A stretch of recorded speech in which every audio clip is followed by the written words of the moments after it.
Hello and welcome to Aviation Institute. I welcome you all to our YouTube channel. A very good morning to you all, and I am Pallavi, your friend and guide.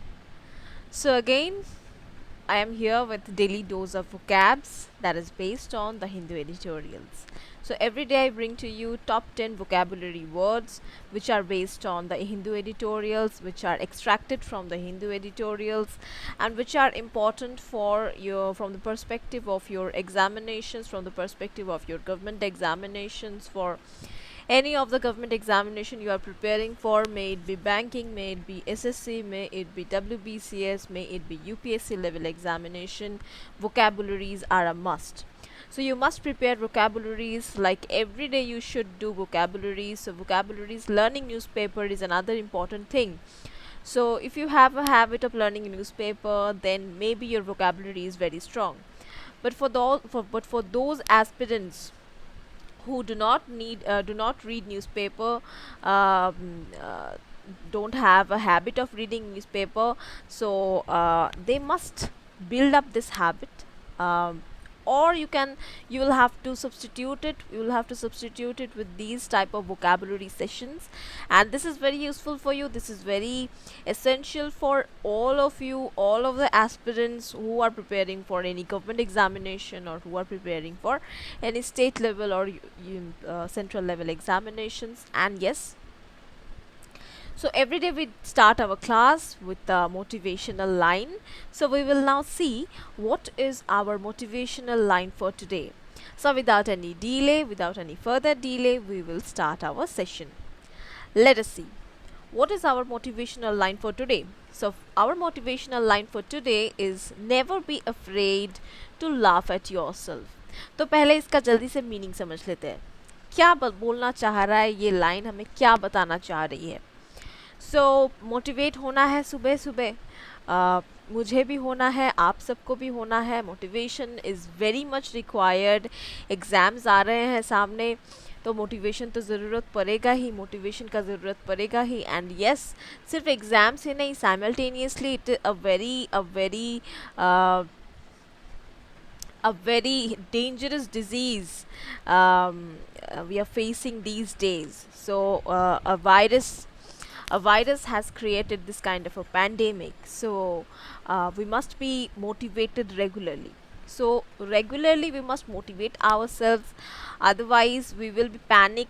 That is why we should motivate ourselves, okay, to avoid this panic and to avoid this क्या होगा, क्या होने वाला है, vaccination आएगा कि नहीं, vaccine कब निकलेगा, वैक्सीन अभी तक टेस्ट नहीं हो रहा है, कब होगा. Okay, so don't panic and do your own work and have faith. Whatever is there in your luck, that will happen. Okay. So today's motivational line ये क्या है, हम लोग थोड़ा हिंदी में समझ लेते हैं. So the meaning of this line is very important. Meaning of this line is very meaningful. तो ये सबको मान के चलना चाहिए, सबको ये करना चाहिए actually. So never be afraid to laugh it your self. तो कभी भी अपने ऊपर हंसने से आप डरिए मत. तो किसी को भी डरना नहीं चाहिए अपने ऊपर हंसने से. ओके, तो अपने ऊपर हम लोगों को हंसना ही चाहिए, क्योंकि जस्ट जस्ट जैसे अगर मैंने कोई गलत काम किया है, तो सबसे पहले मैं ही हंस लेती हूँ अपने ऊपर. इससे पहले कि कोई और हंसे मेरे ऊपर और मेरा खिल्ली करे, मुझे मॉक करे, तो उससे पहले मैं खुद ही अपने ऊपर हंस लेती हूँ. तो जब आप खुद अपने ऊपर हंस लोगे ना, तो कोई और अपने आपके ऊपर नहीं हंसेगा, सोचेगा कि पागल है, खुद ही अपने ऊपर हंस रहा है. Okay, so this is the best trick to avoid mocking, to avoid people mocking you. So this is the best trick. Try it, guys. So what is the trick that अगर आप कोई एक गलत सिचुएशन में फंस गए हो, या फिर आपसे कोई गलती हो गई है, या फिर आपने एक बुरा काम कर दिया है, तो सबसे पहले अपनी गलतियों को मानना सीखें कि हाँ, मैंने ये गलती किया है. हाँ, मैंने एग्ज़ाम के लिए ठीक ठाक प्रिपेयर नहीं किया, इसीलिए मेरा अच्छा ग्रेड नहीं आया. So first try to accept your own fault. जब आप अपने फॉल्ट को एक्सेप्ट कर लोगे, तब जाकर आपको जब आप अपने फॉल्ट को एक्सेप्ट करना सीख जाओगे, जब अपने गलतियों को देखना सीख जाओगे, अपने गलतियों को एनालाइज करना सीख जाओगे, that is called self counselling guys. तो मैंने आपको याद होगा कि नहीं पता नहीं, but you must recapitulate this, you must remind this that मैंने आपको स्वामी विवेकानंद का एक मोटिवेशनल लाइन बोला था, बताया था कि दिन में एक टाइम निकाल कर आप अपना सेल्फ काउंसलिंग कीजिए। So meet your self, talk to your self, understand your self, अपने आप को समझिए, अपने आप से बात कीजिए, that is called self counselling. Self counselling अगर आप करोगे कि मेरा दिन पूरा कैसे गया, मैंने किससे कैसे बात किया, मैंने क्या कोई गलत काम किया है इस पूरे दिन में, क्या मैंने ऐसा कोई कुछ बात बोला है जो किसी को ख़राब लगा हो, तो मैं नेक्स्ट डे जाकर उसके लिए अपोलोजाइज ज़रूर करूँगी। Okay, so this is called self counselling. So understand your self, to see your self, to explain it to your self कि मैंने ये क्यों किया। The explanation is very much needed for your self. Okay, now so today's motivational line is again a very important thing for your life। आपके पूरी ज़िंदगी के लिए important है कि आप अपने ऊपर हंसना सीखिए। तो देखिए, अगर सोचिए कि आप फेल हो गए हैं, ओके, आप फेल हो गए हैं, तो लोग बोलना शुरू करें इसके पहले आप खुद ही बोलते हो हाँ मैं फ़ेल हो गया हूँ, मैं फ़ेल हो गई हूँ क्योंकि मैंने ठीक से पढ़ाई नहीं किया था, नेक्स्ट टाइम फिर से कोशिश करूँगी। या फिर हंसो कि हाँ मैं फ़ेल हो गई हूँ यार, हाँ तो क्या हुआ अगर मैं फ़ेल हो गई तो नेक्स्ट टाइम मैं फिर से कोशिश करूँगी ना। तो इस टाइम में पढ़ा नहीं था, क्या पास होंगे यार, पढ़ा नहीं था ठीक ठाक, हाँ छोड़ इस बात को। Okay, so your approach should be this. And if you are like मैं फ़ेल हो गई हूँ, अब मैं क्या करूं, अब मैं घर से बाहर नहीं निकल पाऊंगी, मेरे नेबर्स क्या बोलेंगे, मेरे फ्रेंड्स क्या बोलेंगे, मुझे सब आके खिल्ली करेंगे मेरा, मैं नहीं निकल सकती, आई एम वेरी डिप्रेस्ड, मैं सुइसाइड कर लेती हूँ। सो this is the worst thing ever. Why? Because start accepting yourself, start accepting your faults. So that is when you will see कि लोग आपके पीछे बात करने के लिए नहीं है, क्योंकि आप खुद की गलतियाँ एक्सेप्ट करना जानते हैं, खुद के ऊपर हंसना जानते हैं, खुद की गलतियों से सीखना जानते हैं। तो तब देखेंगे आप कि ये जो लोग हैं ये बोलना बंद कर देंगे, फ्रेंड्स जो है ये आपका खिल्ली करना बंद कर देंगे, फ्रेंड्स जो है, रिलेटिव्स जो है ये आपको मॉक भी नहीं करेंगे, अच्छा क्या हुआ, फेल क्यों हो गई, this will and. Okay, so this is the motivational line for today, and I think I have done lot, I have taken lot of time of yours. Yeah, so let us start with the session, today's session. Let us start with the first vocabulary word. So today's first vocab is scramble. Okay, today's first vocab is scramble. So scramble जो है ये खुद एक noun है, scramble is a noun itself. Scramble is a noun. Now what is the meaning of scramble in Hindi? Scramble Hindi में क्या कहा जाता है? Scramble का meaning आप कह सकते हैं संघर्ष. Okay, in English you can say a struggle for possession or gain. तो ऐसा कोई फाइट, ऐसा कोई स्ट्रगल किसी पोजीशन के लिए, या मतलब किसी चीज़ को पाने के लिए, या फिर कोई गेन के लिए, मतलब वही चीज़ है कि कुछ पाने के लिए कोई स्ट्रगल, कोई मारा पीटी हो रहा हो, या फिर कोई मतभेद हो रहा हो, that is called scramble. Okay, synonyms इसके हो सकते हैं फ्री फॉर ऑल, या फिर मेली, या फिर रश, या फिर स्ट्रगल, या फिर tussle. Okay, this can be the synonyms. Antonyms इसके हो सकते हैं पीस, ऑर्डर, ऑर्गेनाइजेशन, ये सारे एंटोनिम्स हो सकते हैं। So how to use scramble in a sentence?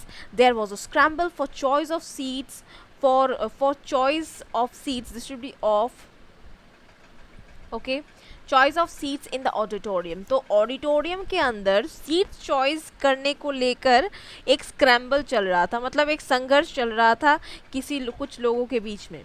Okay, now let us see what is the second word. Our second vocab is downgrade. Okay, the second word is downgrade. Downgrade जो है this is verb जिसका meaning होता है अधोगति। Okay, अधोगति। Okay, so please leave my Hindi and don't see my Hindi. Okay, just bear with it. Okay, it's very bad. Okay, so let us understand in English, reduced to a lower grade, rank or level of importance. So downgrade का meaning होता है, this is just the opposite of upgrade. Okay, upgrade करना मतलब उन्नति करना, and downgrade means to reduce, मतलब आपका grade कम हो रहा है, मतलब आपका रैंक कम हो रहा है, मतलब आपका लेवल कम हो रहा है. ओके, आप अपना इंपॉर्टेंस खो रहे हो. Okay, that is called downgrade. Synonyms इसके हो सकते हैं डिक्लाइन, डिक्लिविटी, या फिर डिसेंट, या फिर डिप, या फिर हिल, या फिर इंक्लिनेशन. ओके, एंटोनिम्स इसके हो सकते हैं एसेंट, इम्प्रूवमेंट, इंक्रीज, राइज, या फिर rise. So what are the example? Let us see how to use downgrade in a sentence. His career has been on a downgrade. So remember कि मैंने बार बार ही कहा है, चाहे कोई idiomatic expression हो या फिर कोई vocabulary हो, जो कुछ भी हो, आपको प्रीपोजिशन के ऊपर बहुत ज़्यादा ध्यान रखना है कि कौन से वर्ड के साथ कौन सा अप्रोप्रिएट प्रीपोजिशन जाता है. Okay, this is a very important thing. You should remember, you should see this कि कौन से वर्ड के साथ, चाहे वोकेबुलरी हो चाहे इडियोमैटिक एक्सप्रेशन हो, कौन सा अप्रोप्रिएट प्रीपोजिशन कहाँ जाता है, ये बहुत ही ज़्यादा इम्पॉर्टेंट है. Okay, so see this, his career has been on the downgrade. तो उसका कैरियर डाउनग्रेड में था, मतलब उसका कैरियर ठीक ठाक नहीं जा रहा था. Okay, means it was lowering, इसका मतलब वो नीचे की तरफ जा रहा था, उसका वो अपवर्ड नहीं जा रहा था, he was going down. Okay, so this is our first idiomatic expression for today. This is our first idiom. तो आज का पहला idiom क्या है हमारा? तो अगर आप लोग रेगुलरली मेरे वीडियोस को फॉलो करते हैं, if you see regularly the vocab videos, then you must know that we are doing this week color idioms. Okay, so this is again a colored idiom. So what is it? It is pitch black. तो pitch black का meaning क्या है? Pitch black is very common idiomatic expression, is commonly used. तो इसका meaning क्या है? Very dark. Okay, so pitch black का meaning क्या है? बहुत काला या फिर बहुत अंधेरा कह सकते हैं. Okay, very dark. So it's not बहुत काला, it's very dark, that is बहुत अंधेरा. Okay, so how to use pitch black in a sentence? Let's say in a sentence you can say you should always sleep in a room that is pitch black. So तुमको हमेशा ऐसे ही room पे सोना चाहिए, ऐसे ही room पे तुमको सोना चाहिए जो पिच ब्लैक हो, मतलब दैट इज़ वेरी डार्क, जो बहुत अंधेरा हो, मतलब लाइट वाले रूम पे नहीं सोना चाहिए. Okay, what is our next word for today? Let's see, our next word is spate. Spate it's itself a noun, जिसका मीनिंग होता है झोंक या फिर a large number of similar things और इवेंट्स अपीयरिंग और ऑकरिंग इन क्विक सक्सेशन. तो बहुत जल्दी बहुत सारी चीज़ें या बहुत सारे इवेंट्स हो रहे हैं. ओके, सो बहुत जल्दी बहुत सारे इवेंट्स हो रहे हैं, that is called a स्पेट. Synonyms इसके हो सकते हैं डिल्यूग, या फिर फ्लड, या फिर फ्लरी, या फिर आउटपोरिंग, या फिर स्ट्रिंग, या फिर ससेशन. एंटोनिम्स इसके हो सकते हैं ड्रिबल, या फिर ड्रिप, या फिर trickle. Okay, so how to use spate in a sentence? Let's see. We can use spate like this: a spate of words has been published on this controversial topic. So a spate of words means a stock of words or a large number of words has been published on this controversial topic. तो इस controversial topic के ऊपर बहुत सारे कुछ बोला गए हैं. ओके, बोले गए हैं. तो बहुत सारे भाषा बोले गए हैं या फिर बहुत सारे वर्ड्स बोले गए हैं इस कंट्रोवर्शियल टॉपिक के ऊपर. Okay, what is our next word? Let's see, our next word is gauge. Gauge जो है ये this is itself a noun, ये खुद एक नाउन है जिसका मीनिंग होता है नाप, बता सकते हैं आप नाप. Okay, in English you can say a means of estimating और जजिंग और criterion test. Okay, so a means of estimating और जजिंग मतलब एस्टिमेट करने का कोई मीन्स, कोई तरीका या फिर कोई वाया जिससे हम एस्टिमेट कर सकते हैं, जिससे हम जज कर सकते हैं. Okay, now another thing is criterion और टेस्ट. ओके, नाउ सिनोनिम्स इसके हो सकते हैं barometer, benchmark, criterion, indicator, meter और पैटर्न. ओके। एंटोनिम्स इसके हो सकते हैं calibrate, measure, scale, compute, work, workout. Okay, so how to use gauge in a sentence? Let's see. Glance over the pattern and try to gauge how much fabric you will need. तो glans over the pattern मतलब glans मतलब एक झलक देखो। Okay, तो pattern के तरफ एक झलक देखो and try to gauge, try to मतलब तुम ये अंदाज़ा लगाने की कोशिश करो, तुम ये जज करने की कोशिश करो, या तुम्हें एस्टिमेट बताने की कोशिश करो how much fabric you will need, तुमको कितना फैब्रिक चाहिए, तुमको कितना कपड़ा चाहिए। Okay, next is what? Our next vocab is ambiguous. Ambiguous is itself a noun जिसका meaning हिंदी में होता है अस्पष्ट. In English you can say having an often intentionally veiled or uncertain meaning. तो intentionally wheel, that means intentionally wheel मतलब जानबूझ के कुछ छुपा कर रखना, या फिर स्पष्ट तरीके से बोलना नहीं किसी बात को, तो किसी बात को ऐसे घुमा फिरा के बोलना जो अस्पष्ट लग रहा है। ओके, और अनसर्टेन मीनिंग मतलब जिसका मीनिंग समझ में नहीं आ रहा है। सिनोनिम्स इसके हो सकते हैं आर्केन, या फिर क्रिप्टिक, या फिर डार्क, या फिर डीप, या फिर डेल्फिक, या फिर डबल एजेड, या फिर एलिप्टिकल। ओके, एंटोनिम्स इसके हो सकते हैं एब्स्ट्रूज, या फिर एसोटेरिक, या फिर recondite. Okay, how to use ambiguous in a sentence? Let's see. The exact reason for the change in plans is ambiguous. तो जो एग्जैक्ट रीज़न है चेंज इन प्लान मतलब प्लान चेंज क्यों हो गया, प्लान चेंज होने का जो एग्जैक्ट रीज़न है वो एम्बिगुअस है, मतलब वो किसी को पता नहीं है एग्जैक्टली, वो अस्पष्ट है, स्पष्ट नहीं है कारण। Now, but I suspect it has something to do with money. लेकिन मैं सस्पेक्ट करती हूँ, मुझे ऐसा लग रहा है, मैं ऐसे संदेह करती हूँ कि ये कारण जो है ये पैसे से रिलेटेड हो सकता है। Okay, yes, so what is our next idiomatic expression, our next idiom? Let's see. So again it's a color idiom, so this week we are doing color idiom. So again it's a color idiom. What is it? Pot calling the kettle black. Pot calling the kettle black. Okay, so what is it? Pot calling the kettle black मतलब pot kettle को बोल रहा है तुम black हो। Okay, so this is not the exact meaning, obviously I just told like that to make you understand the idiom, but the inner meaning of this is to hypocritically criticize. तो किसी को criticise करना या किसी चीज़ को criticise करना मतलब उसके अगेंस्ट कुछ बोलना, वो बातों को घुमा फिरा के, या फिर बहुत सी खामियां निकालना किसी चीज़ में, इसको क्रिटिसाइज करना कहते हैं। Okay, so let us see how to use this idiom in a sentence. Okay, now Donald says the news is fake, but that is like the pot calling the kettle black.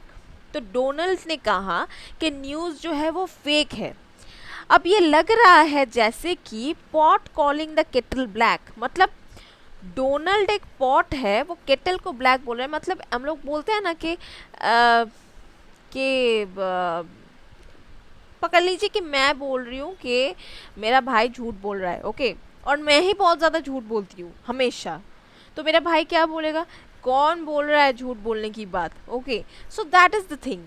So pot calling the kettle black that means Donald इतना fake news वो खुद ही बताता है कि वो बोल रहा है ये न्यूज़ फेक है। ओके, तो उसको कोई विश्वास करेगा कि नहीं करेगा ना, तो वो खुद ही बहुत से फेक न्यूज़ देता है सबको। सो दैट इज़ वाई ये ईडियम जो है वो वैसे जगह पे यूज़ होगा कि मैं अगर किसी चीज़ को झूठ बोल रही हूँ कि नहीं ये चीज़ झूठ है, तो मतलब मैं ही दिन में 10 झूठ बोलती हूँ, तो मेरे बात पे कौन विश्वास करेगा, मेरे बात पे भी लोग बोलेंगे pot calling the kettle black.